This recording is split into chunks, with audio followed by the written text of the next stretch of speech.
देखो एक ऑनेस्ट बात है, अगर आप बीटेक सीएससी के स्टूडेंट हो तो सिर्फ कॉलेज का सिलेबस फॉलो करके आप फ्यूचर के चैलेंज के लिए प्रिपेयर नहीं हो पाओगे। आपको अपने कॉलेज के सिलेबस के साथ साथ और भी बहुत सारे स्किल्स और बहुत सारी चीज़ों पे काम करना होगा। हेलो गाइस, मैं हूं उदय, आप देख रहे हो वाईपी लॉजिक्स, एक ऐसा चैनल जहां पे स्टूडेंट लाइफ से रिलेटेड सारे अपडेट्स दिए जाते हैं। मेरा नाम है उदय और मैं करेंटली बीटेक सीएससी के सेकेंड ईयर में हूँ। देखो एक ऑनेस्ट बात बताऊं तो जब मैंने पूरे फर्स्ट ईयर सिर्फ कॉलेज का सिलेबस फॉलो किया, कॉलेज का पैटर्न फॉलो किया, ऐसे करके मेरे जब पूरे फर्स्ट ईयर वेस्ट हो गए, फिर मुझे रियलाइज हुआ कि नहीं, ये सारी गलतियां मैंने की, सिर्फ कॉलेज का सिलेबस फॉलो किया, इससे कुछ होने वाला है नहीं। फिर उसके बाद जब मुझे कॉलेज के फर्स्ट ईयर के बाद जो समर ब्रेक मिला, उसमें मैंने अपने कुछ स्किल्स पे काम किया। फिर मुझे रियलाइज हुआ हाँ, ये सारी चीज़ें जो हैं वो कॉलेज के सिलेबस के साथ ही कर लेने चाहिए। तो इसीलिए मैं आपके साथ ये सारी चीज़ें शेयर कर रहा हूँ कि आप भी मेरी तरह अपना फर्स्ट ईयर वेस्ट ना करो। देखो मैं आपको बहुत ज़्यादा ज्ञान देने नहीं आया हूँ, मैंने जो भी सीखा है, मैंने जो भी मिस्टेक्स किया है, जो भी मेरा पर्सनल एक्सपीरियंस है, बस मैं वही शेयर करूँगा। सबसे पहली चीज़ जो है, देखो प्रोग्रामिंग स्किल्स, अगर आप सीएससी के स्टूडेंट हो, प्रोग्रामिंग तो आपको करना ही है। और देखो फर्स्ट ईयर में होता ही है मेनली, बहुत सारे कॉलेजेस में फर्स्ट सेमेस्टर में या फिर सेकेंड सेमेस्टर में बस सीएस से रिलेटेड एक ही सब्जेक्ट पढ़ाई होती है, वो भी होती है सी लैंग्वेज। अब देखो जैसे कि सी लैंग्वेज बहुत ही इंपॉर्टेंट है, तो आपको सबसे पहले सी लैंग्वेज पे नहीं काम करना है, सबसे पहले आप सी लैंग्वेज ही पढ़ना शुरू करिए। और देखो फर्स्ट सेमेस्टर में ही आपका सी लैंग्वेज पूरा क्लियर हो जाना चाहिए। और देखो अगर आप सीएससी के स्टूडेंट हो, वेब डेवलपमेंट तो आपको आना ही चाहिए। मैं ये नहीं कह रहा आप वेब डेवलपमेंट को अपना फुल डोमेन लेके चल रहे, वेब डेवलपमेंट तो एक नॉर्मल सी चीज़ होगी आज के टाइम में। और देखो आपके जो भी फ्रेंड सर्कल होंगे उसमें से आपको कोई कभी भी ये बोल देगा भाई तू सीएससी कर रहा है, तू एक वेबसाइट बना के देगा। और अभी के टाइम पे मैंने ये नोटिस किया है मेरे सीनियर्स के थ्रू, मेरे दोस्तों के थ्रू और भी बहुत सारे जगह से, कि लोग वेब डेवलपमेंट को as a full time career और फुल टाइम डोमेन लेके चल रहा है, बस वेब डेवलपमेंट ही करना और कुछ नहीं। और जहाँ तक वेब डेवलपमेंट की बात है, इसमें फ्रंट एंड तो काफ़ी नॉर्मल सा चीज़ हो गया, जो भी एक्चुअल स्किल्स है वो बैक एंड पे है।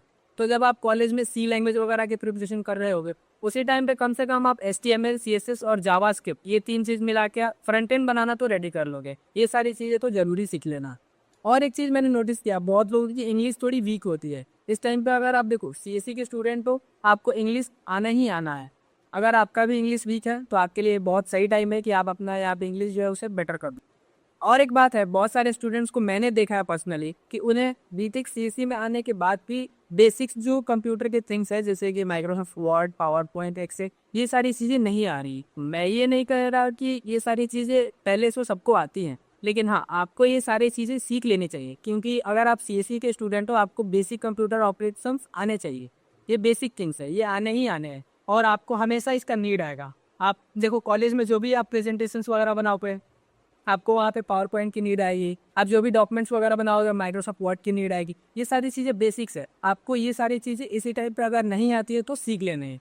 और देखो लास्ट में फर्स्ट ईयर कंप्लीट होते होते आपको ये चीज़ ज़रूर फाइनल कर लेना है कि आप सेकेंड ईयर के बाद आपका जो भी आगे 3 साल है, आप वहाँ पे आप कौन से डोमेन में आगे परस्यू करना चाहते हो, आपका डोमेन कौन सा है, आप क्या चीज़ें आगे करना चाहते हो। ये फर्स्ट ईयर होते होते आपको ये चीज़ क्लियर कर लेनी है। देखो अगर फर्स्ट ईयर में ये सारी चीज़ें क्लियर नहीं करते हो, आप सेकेंड ईयर में जाके अपने क्लासमेट्स के साथ, अपने फ्रेंड्स के साथ बहुत पीछे रह जाओगे, फिर आप उनके साथ कभी कंप्लीट कर ही नहीं पाओगे। क्योंकि जैसे ही आप सेकेंड ईयर में जाओगे आपका सिलेबस थोड़ा हार्ड हो जाएगा और भी बर्डन बढ़ जाएंगे, और आपको उस टाइम पे ये सारी चीज़ें सीखने का मौका नहीं मिल पाएगा। तो देखो फर्स्ट ईयर में आपको कॉलेज के सिलेबस के साथ साथ ये सारी चीज़ें जो हैं वो सीखनी ही सीखनी है। और देखो लास्ट लास्ट में ये चीज़ है कि आपको एक अपना आइडेंटिटी बनाना, आप हो क्या, करने क्या वाले हो। और इसके लिए मैं आपको ये सजेस्ट करूँगा, आप एक अपना लिंक्डइन अकाउंट बनाओ, वहाँ पे आप उसे प्रॉपर अपडेट करो, अपने सारी डिटेल्स दो, आपकी जो भी इंफॉर्मेशन है वो सारे करेक्ट शेयर करो वहाँ पे। इन सब चीज़ों के अलावा आप देख सकते हो कि एआई का ट्रेंड जो है वो काफ़ी बढ़ रहा है। और इस सिचुएशन में प्रॉब्लम ये आती है कि एआई तो बहुत सारे अवेलेबल है, लेकिन क्या आप उनका सही यूज़ कर पा रहे हो, उनसे सही रिजल्ट, उनसे सही आउटपुट ले पा रहे हो। आप जैसे अपने असाइनमेंट्स बनाने में, अपने प्रोजेक्ट्स बनाने में, अपने रिसर्च करने में ही आप एआई का यूज़ करते हो, लेकिन उस समय होता क्या है, आपको प्रॉपर डिजायर्ड आउटपुट्स नहीं मिल पाते। ये हो क्यों रहा है? देखो एआई प्रॉपर रिस्पॉन्स तभी देगा जब आप उससे प्रॉपरली क्वेश्चंस पूछोगे, और इसी चीज को हम लोग प्रॉम्प्टिंग बोलते हैं। आप एआई को जितना बेटर, जितना इफिशियंट प्रॉम्प्ट दोगे, आपको एआई उतना ही बेटर और उतना ही इफिशियंट मैनर में रिजल्ट देगा। तो इस सिचुएशन में आपको एआई का यूज करने आना चाहिए। एआई यूज कैसे करते हैं, कैसे प्रॉम्प्ट्स देते हैं, कैसे बेटर से बेटर आउटपुट निकाल सकते हैं एआई के थ्रू।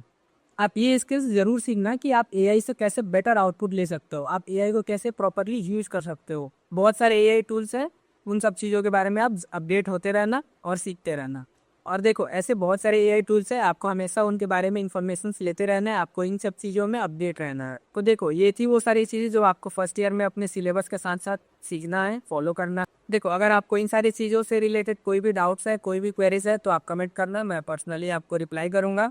अगर वीडियो पसंद आई हो तो लाइक करो, चैनल को सब्सक्राइब करो। ऐसे ही मिलते हैं नेक्स्ट पेज में।